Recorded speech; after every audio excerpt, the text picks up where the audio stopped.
คุณผู้ชมครับลองหลับตาแป๊บหนึ่งแล้วนึกภาพกล่องดำของเครื่องบินในหัวคุณเป็นยังไงครับร้อยทั้งร้อยน่าจะเห็นเป็นกล่องเหล็กสีดำทึบๆใช่ไหมคะแบบในหนังอะที่โผล่ขึ้นมาจากซากเครื่องบินแล้วทุกคนก็วิ่งไปหาเหมือนมันเป็นคำตอบสุดท้ายของจักรวาลใช่เลยครับก็มันชื่อ Black Box นี่นะแต่วันนี้ผมจะบอกความจริงที่อาจจะทำลายภาพจำคุณไปเลยนะเพราะกล่องดำของจริงเนี่ยมันไม่เคยดำเลยครับ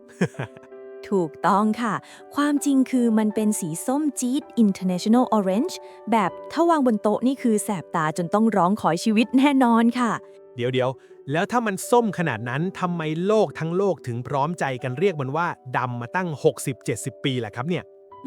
คำถามดีเลยค่ะ วันนี้ Zero to Know จะพาไปไขปริศนาให้ครบ ทั้งที่มาของชื่อที่ชวนสับสน ทั้งเหตุผลทางวิศวกรรมว่าทำไมต้องสีส้ม และข้างในกล่องนี้มันอึดถึกทนแค่ไหน บอกเลยนะคะว่าระดับ 3,400G ก็ยังเอาพี่แกไม่ลง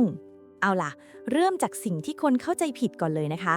หลายคนเชื่อว่าที่เรียกกล่องดำเพราะเวลามันโดนไฟไหม้เครื่องบิน สภาพมันจะดำเป็นตอตะโก ฟังดูสมเหตุสมผลใช่ไหมคะ ผมสารภาพเลยว่าผมก็เชื่อแบบนั้น คือนึกสภาพไฟไหม้อะไรก็ต้องดำหมดอะครับ ผิดถนัดค่ะ เอกสารยืนยันเลยว่าเป็นความเข้าใจผิด จริงๆ แล้วคำว่า black box มันมีที่มาหลายทฤษฎีมาก โดยเฉพาะจากช่วงสงครามโลกครั้งที่ 2 ค่ะ อ๋อ พวกอุปกรณ์ลับทางการทหารหรือเปล่าครับ ใช่ค่ะ สมัยนั้นอุปกรณ์อิเล็กทรอนิกส์ลับในเครื่องบินรบมักจะใส่กล่องโลหะสีดำทึบเพื่อกันแสง หรือไม่ก็เป็นศัพท์วิศวะที่เรียกระบบที่เราสนใจแค่ Input Output โดยไม่ต้องรู้ว่าข้างในทำงานยังไงว่า Black Box สรุปคือมันดำในเชิงคอนเซปต์ความลับค่ะ ไม่ได้ดำที่สีทาบ้านเลย โธ่โดนชื่อหลอกกันทั้งโลก แล้วใครเป็นคนต้นคิดของชิ้นนี้ครับ ต้องเป็นคนช่างกังวลขนาดไหนถึงคิดจะเอากล่อนอัดเสียงไปติดบนเครื่องบิน ต้องย้อนไปยุค 1950s ค่ะ ยุคที่เครื่องบินเจ็ตโดยสารเริ่มบูม แต่ก็เกิดโศกนาฏกรรมบ่อยมาก อย่างเคสเครื่องบินคอมเมตที่ตกปริศนาหลายลำจนสืบยาก ฮีโร่ของเราคือดรเดวิดวอร์เรนนักวิทยาศาสตร์ชาวออสเตรเลียค่ะ ซึ่งแรงผลักดันของเขามาจากแผลในใจล้วนๆเลยค่ะ แผลในใจเหรอครับ ใช่ค่ะ พ่อของเขาเสียชีวิตจากเครื่องบินตกตั้งแต่เขายังเด็ก ของดูต่างหน้าชิ้นสุดท้ายคือของขวัญคริสต์มาสที่พ่อซื้อไว้ให้ พอโตมาเจอเคสเครื่องบินตกที่หาสาเหตุไม่ได้ เขาเลยตั้งคำถามว่า ถ้าเรารู้ว่านักบินพูดอะไรกันก่อนเครื่องตก เราคงช่วยชีวิตคนในอนาคตได้อีกเยอะ โห คือเอาความสูญเสียในอดีตมาเป็นบทเรียนเพื่อปกป้องคนรุ่นหลัง สุดยอดมากครับจริงเขาเลยประดิษฐ์ต้นแบบสำเร็จช่วงกลางยุค 1950s ค่ะ ชื่อรุ่นว่า ARL Flight Memory Unit แต่นี่แหละนะคะ น่าเศร้าตรงที่ช่วงแรกโดนต้านหนักมาก นักบินมองว่าเป็นเครื่องดักฟังหรือพี่เบิ้มคอยจับผิด จนเกือบไม่ได้ไปต่อเลย ดีที่ทางอังกฤษเห็นค่าเลยได้ผลิตจริงในที่สุดค่ะ ๆแล้วต้นแบบของดรวอร์เรนสีดำไหมครับ ไม่ดำค่ะ มันถูกเรียกว่าเจ้าไข่แดงหรือ Red Egg ทาสีแดงแจ๊ดมาตั้งแต่แรกเพื่อให้หาง่ายอยู่แล้วค่ะ โอเค เคลียร์เรื่องประวัติแล้วครับ งั้นมาเรื่องปัจจุบัน ตกลงตอนนี้มาตรฐานคือสีอะไรแน่ครับ มาตรฐานโลกคือ International Orange หรือสีส้มสากลค่ะ เหตุผลคือ contrast หรือการตัดกันของสี คุณผู้ชมลองนึกภาพตามนะคะ ถ้าเครื่องตกในป่าดงดิบสีเขียว ตกในหิมะสีขาว หรือกลางมหาสมุทรสีน้ำเงินเข้ม สีอะไรจะเด้งเข้าตาที่สุดคะ อ๋อ สีส้มสินะ คือมันตัดกับทุกฉากหลังที่เป็นธรรมชาติเลย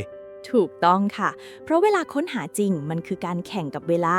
การใช้สีส้มคือการออกแบบเพื่อการกู้ภัยล้วนๆเลยค่ะ แล้วรู้ไหมคะว่าในหนึ่งลำไม่ได้มีแค่กล่องเดียวนะ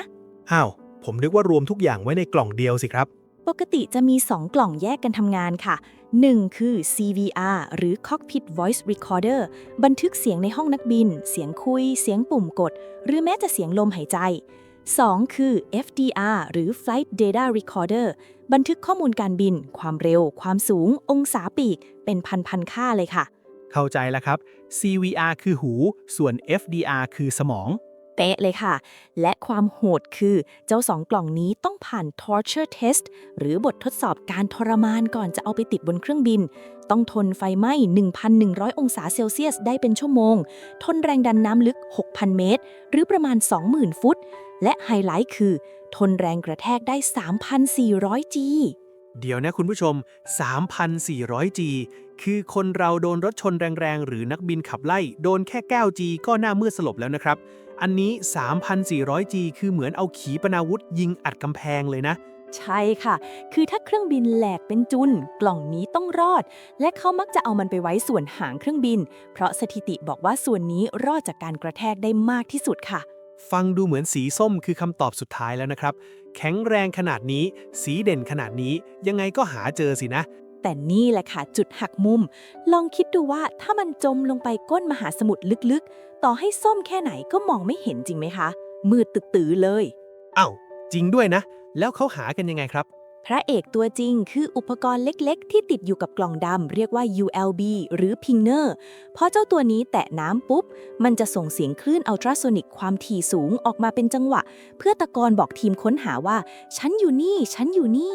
อ๋อ เหมือนส่งโลเคชันในไลน์แต่ส่งด้วยเสียงใต้น้ำสินะ ใช่ค่ะ ซึ่งจากบทเรียนเคส MH370 ที่หาไม่เจอ ปัจจุบันเขาบังคับให้อายุแบตเตอรี่ของเจ้าพิงเกอร์นี่ยิงยาวขึ้นเป็น 90 วันแล้วนะคะ เพื่อเพิ่มโอกาสในการค้นหา เห็นภาพเลยครับว่ากล่องดำไม่ใช่แค่กล่อง แต่มันคือบทเรียนที่มนุษย์พยายามเรียนรู้จากความผิดพลาด แต่ถามนิดนึงนะ ยุคนี้เราไลฟ์สดผ่านเน็ตได้แล้วทำไมไม่ส่งข้อมูลขึ้นคลาวด์ไปเลยครับ จะได้ไม่ต้องไปงมหา วงการการบินกำลังไปทางนั้นเลยค่ะ ระบบใหม่ๆ อย่าง GADDS จะช่วยระบุพิกัดแบบ real time และเริ่มมีการสตรีมข้อมูลสำคัญขึ้นดาวเทียมทันทีที่เกิดเหตุขัดข้อง แถมยังมีแนวคิด deployable recorder หรือกล่องดำแบบดีดตัวได้ด้วยนะคะ คือพอกระแทกปุ๊บ ดีดตัวลอยออกมาพร้อมชูชีพเลย ไม่ต้องจมไปพร้อมเครื่อง ล้ำมากเลยครับ จากกล่องเหล็กที่โดนนักบินด่าว่าไร้สาระในวันนั้น กลายเป็นสิ่งที่ขาดไม่ได้ในวันนี้ ใช่ค่ะ สุดท้ายแล้วเจ้ากล่องสีส้มใบนี้มันทำหน้าที่ที่ยิ่งใหญ่มากนะคะ คือการเก็บความจริงเอาไว้เพื่อไม่ให้โศกนาฏกรรมเดิมๆ เกิดซ้ำกับพวกเราอีกค่ะ และถึงแม้มันจะสีส้มแสบตาแค่ไหน โลกก็คงจะเรียกมันว่ากล่องดำต่อไปแหละครับ แต่ก็โอเคครับ ขอแค่อย่างเดียว ขอให้เราไม่ต้องเห็นมันถูกใช้งานบ่อยๆ ก็พอ ถ้าคุณชอบเรื่องราวสนุกๆ ได้สาระเปิดมุมมองใหม่ๆ แบบนี้ อย่าลืมกดไลค์ กดแชร์ และกดติดตาม Zero to Know ไว้เลยนะครับ แล้วเจอกันใหม่ตอนหน้าค่ะ กับเรื่องเล่าที่สนุกกว่าที่คิดครับ จากศูนย์สู่รู้ สนุกทุกคลิป